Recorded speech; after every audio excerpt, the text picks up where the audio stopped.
নির্মিত এই সহজ পাঠ। বালি রঙের মলাটের উপর লাল রঙের গাছ, মাথার উপর ছাড়া হরপে লেখা সহজ পাঠ।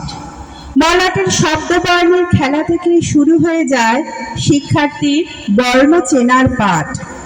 প্রচ্ছদ পাতার মাঝখানের গাছ যেন অচিন গায়ের ছায়া, তার একদিকে লেখা থাকে প্রথম ভাগ, অন্যদিকে গ্রন্থাকারের নাম রবীন্দ্রনাথ ঠাকুর। আমাদের শুরু হচ্ছে প্রথম নিবেদন সহজ পাঠ।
পাড়ার গরুর গাড়ি বোঝাই করা কলসি হাঁড়ি, গাড়ি চালায় বংশী বদন, সঙ্গে যে যায় ভাগ্নে মদন।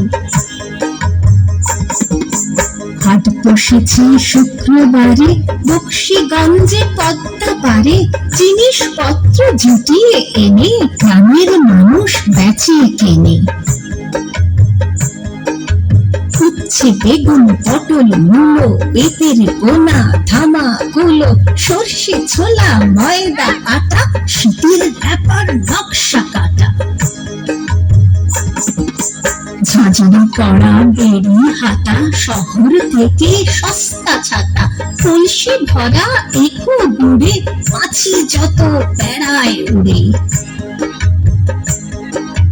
খড়ের আটি নৌকো বেয়ে আনলো যত চাষের মেয়ে, অন্ধ কানাই পথের পরে গান শুনিয়ে ভিক্ষে করে। পাড়ার ছেলে স্নানের ঘাটে জল ছিটিয়ে সাঁতার কাটে, জল ছিটিয়ে সাঁতার কাটে, জল ছিটিয়ে সাঁতার কাটে।